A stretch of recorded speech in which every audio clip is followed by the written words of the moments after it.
Hi ladies, Jackie Sabrin here, and I wanted to talk to you today about how to spot emotionally unavailable men, Mr. Unavailable. And so I want to first though mention that all of my videos are uploaded to my YouTube channel to make sure you subscribe to it so that you never miss a video. So if you're not available for these live broadcasts, all you have to do is go to YouTube and type in engaged at any age, and you'll see my channel come up, and you just click on it and you'll be subscribed and you'll receive notifications anytime I post a video, which I do a lot of videos. I love making these videos for you. And this is actually one of my favorite topics because so many women struggle with Mr. Unavailable.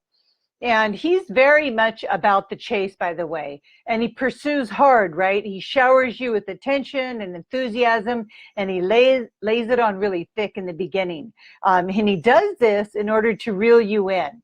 But from the moment you're hooked, things get really comfortable.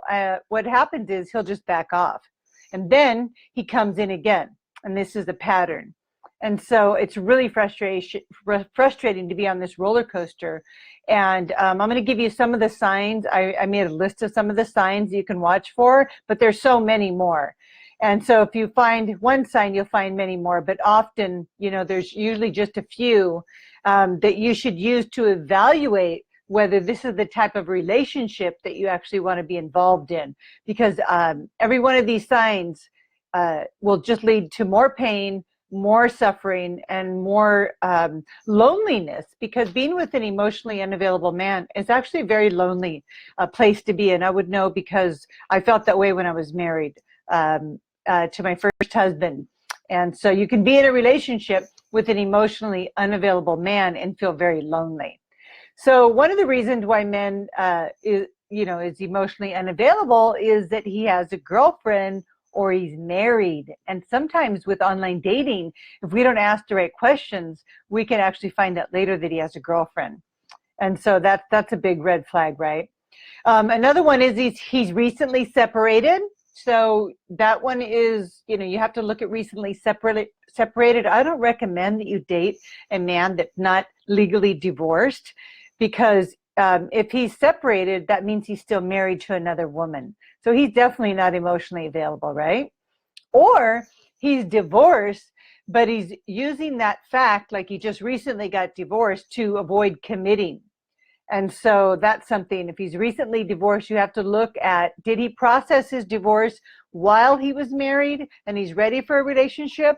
Or is he going to process his divorce by reeling you in and letting you go and playing this game with you, and you getting stuck in that? So watch those recently divorced men.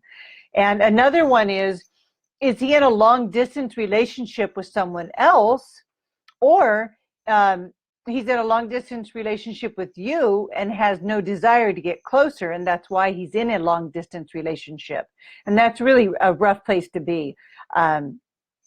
Another tip, red flag would be to look for, is really good on text messages and emails, and that's the majority of his contact. So he doesn't really pick up the phone and talk to you much, but he's really good at getting back to you in text, emails, and he's, you feel like you're having a relationship, but you're actually not really connecting with him on an emotional level in phone calls. And so another red flag is they're ambiguous. Men are really ambiguous about the status of the relationship that they're having with you. And you might find yourself wanting to ask, are we exclusive? Are you seeing other women? And that's a question that you want him to ask you. Are you seeing anybody else? I would like to be exclusive. But if a man is ambiguous about the status of the relationship he's having with you, that's a red flag that he's emotionally unavailable. And another one is, if you're not even sure if you're going to hear from him. You've been dating him and you're supposed to hear from him, and he says, yeah, let's get together this weekend, but you don't hear from him until maybe that weekend, or maybe you don't even hear from him that weekend. And what that really boils down to, and I know this might be hard to hear, but what that boils down to is that your relationship is more closer to a booty call than an actual relationship. So you really want to try to notice these signs right away and avoid getting involved with a emotionally unavailable man for all the reasons that I just stated, because it's not going anywhere. Some of the things he could say is, if only the timing was different, right? If just in another time and place. I actually had a man that I was dating say that to me. He said that to me. It's just like, if there was another time in the future, I think that it would be amazing to be with you. But right now, but he did tell that to me, so I'll give him some kudos for that. He didn't just blow me off completely, but I had to press him. And that was a mistake that I made. I had to press him to find out if we were exclusive, when all along he was giving me the signs. He was doing all the things that I just shared with you, but I wasn't willing to look at the signs. I ignored the red flags because I was hoping that he would eventually see my value, see how amazing I was, and want to have that relationship. And so you've got to really watch that. When men say, I definitely think either you're marriage material, or, I think you're an amazing woman, stuff like that. I think you'd make a great mother. These are all comments that we really get hung up on because they feel so good and we really want to hear them, but they don't lead to anything more. And that's how they hook you in. That's how he hooks you in to feeling like maybe there's going to be something because he said these things, but his actions aren't matching and aren't in alignment with what he's saying. And so another one, I know this is really obvious, I don't even have to say it, but he lives with his ex. He might be living with his ex because they're still sorting out financial things. And they're divorced, but he has his own room. Maybe he's downstairs, but still, he's not emotionally available because guess what? He gets to go home and talk to his ex about everything that he's going through. If they're friends, they're more than likely friends if they're living together. And so you've got to keep that in mind. A man that's living with his ex or a girlfriend that used to be his girlfriend is not emotionally available. And so I also, if he is hanging out with another woman who he claims to be his friend, that he's really good friends with her, then he's probably not emotionally available to you. And another one is he's not over his ex. He's openly not over his ex because he talks about her all the time. He might talk to her, refer to her in positive ways, or he might refer to her in negative ways. But either way, if he's referring to her more than once or frequently, he is not over her, so he's emotionally not available to you. And what happens is all this behavior allows him to run things on his own terms and manage your expectations. And this is how he achieves the status quo. This is how he remains emotionally unavailable, but keeps you on the hook. And so when you look at this pattern of a relationship, you're going to notice that it's always, no matter how hot and strong he comes on, he always rolls back to that comfort zone. He always rolls back to that behavior of not texting you, not reaching out to you, talking about certain things, just like I just went over this list. And what's going to happen is you're going to start to go into your pattern, whatever your pattern is. And in fact, I'm going to be hosting a webinar right after this at 5:30 that I'm going to talk about your patterns. So when you get into a relationship with an emotionally unavailable man, it kicks in your pattern and you start to people please, right? Or going into overdrive, trying to please him. I did this with the man that I was just talking about. I pretzeled myself into what I thought that he wanted to try to make him more emotionally available. And I dropped weight, I lost weight, I bought more clothes, I tried to make myself even more beautiful. I became somebody else, essentially, is what I did, and it wasn't attractive. And I know in that process of becoming someone else, that really turned him off, because I think that he liked me for who I was, but again, he wasn't emotionally available. And so after you get close to a man like this and you think it's going great, all of a sudden he's going to start to avoid doing things with you that involves being close to you. And that means emotional intimacy. So you start getting close, and then he's going to start to avoid doing those things that can create emotional intimacy. Too much like downtime. because he's not going to want to be emotionally intimate with you because he's emotionally unavailable. And so you're going to start to feel uncertain about yourself, about your worth, about your value, and you're going to start feeling out of control. And the more you feel that way, the more desperate you get, and the more you start to cling and chase him, and then it pushes him away, which is exactly where he wants to be because he doesn't want to be available anyways.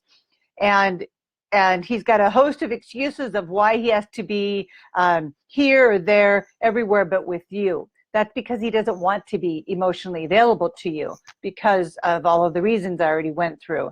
So it's a really painful relationship to be in a relationship with a man who's emotionally unavailable.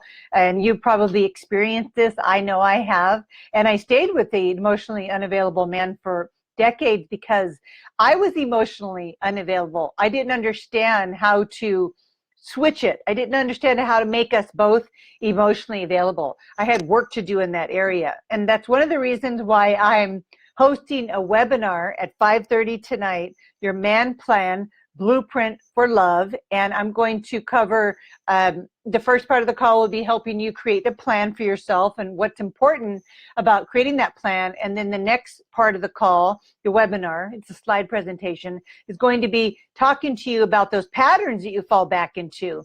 And I know that you'll be able to identify with at least one of the patterns that I'm going to share with you, because when you meet an emotionally unavailable man, it triggers the pattern. And it triggers the pattern so that you can see it. But of course, if you don't know that, if you're not aware of it, if you haven't done that work, you wouldn't see the pattern reoccurring until you're in it. And then it's like, how do I get out of this? It's just never ending. And so I hope to join me for my webinar. I'll drop the link to sign up if you haven't signed up in the comment box below after this call. And I just want to say hi to Pam and to Lita. Hi, Lita. Hi, how are you? Hi, Terry. Nice to see you again. Love that you're always here. It means so much to me. Lisa, thank you for being here. And Claudia. Hi. Amy. Hi, how are you? I'm so glad you're here. Can you guys relate to the Mr. Emotionally Unavailable? Right? Can you relate to that? Yeah, I can see that you can. And there's a reason why you can relate to it, because sometimes we're emotionally unavailable and we don't even know it. And so we attract emotionally unavailable men because we're not emotionally available. And if you've ever had a booty call, or if you've ever had casual relationships, those are emotionally unavailable relationships. And sometimes those are okay if that's what you want. But I know in 2018, you want your man and you need a plan. And that's why I put together this webinar at 5:30. And so I'm going to end the call. I just want to keep these little trainings just short and sweet.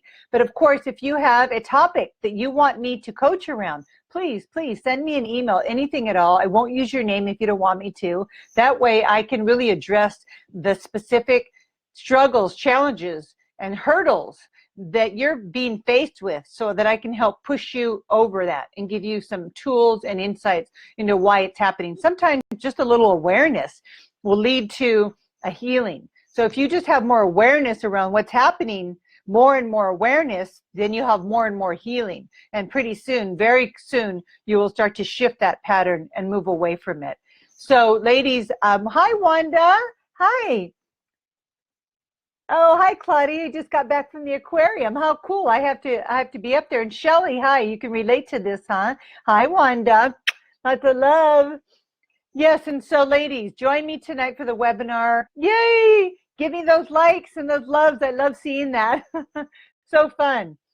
I'm excited about 2018. I really am. I'm so excited about this year because every year, and I'm going to talk about it in my webinar, so I don't want to give it all away, but every year that you continue to search for your soulmate and attract your soulmate, manifest your soulmate, you do get better and better and better at it.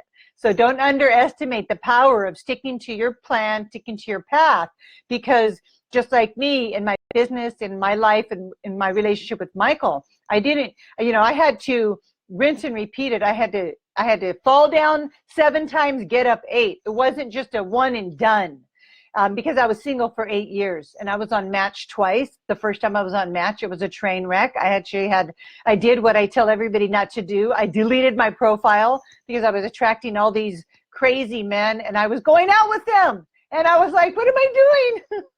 But I was thinking, if I just keep dating, I'll learn something. And I did. I did learn a lot. And that's why I'm here to teach you what I learned. And so some of it's actually really funny, some of the stories I have. Real quick before I end, I'll share a little story that I actually went out with a man who he must have had something was going on. But when I arrived at the restaurant, he was sitting in the booth or at the table already there waiting for me. And so when I got there, he stood up and I sat down and we proceeded to order a drink and a little appetizer. But after a few minutes, I started to notice, because he was sitting sideways, that part of his body was shaking, and it became more and more prevalent the longer we sat there. So I started to realize that there was something really wrong with him. And what happened is, this is just really embarrassing, but I'm going to tell you, I ended up feeding him the food because his right hand, like, I don't know if he said he was wounded from being in the CIA as a undercover agent. But I actually don't believe that. I think there was something more going on, some kind of nerve damage, some deterioration, maybe Parkinson's. But what I ended up doing is feeding him on the date. Okay, I was feeding him food, and it was so hysterical. I look back and go, oh my gosh, what was I thinking? That was a vote with your feet situation. But I didn't have boundaries then, and so I stayed and I fed him the food.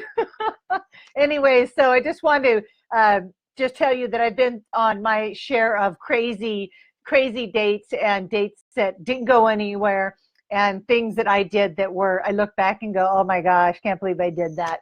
But you know, I learned a thing or two. Ladies, you don't have to feed your date if you go on a date and he can't feed himself. So that's what I learned. Anyway, lots of love to you. Thank you so much for being here. Hi, Tamara. Hi, Tamara. Nice to see you. Love you. Okay, ladies, see me on my webinar at 5:30. Talk to you later. Bye.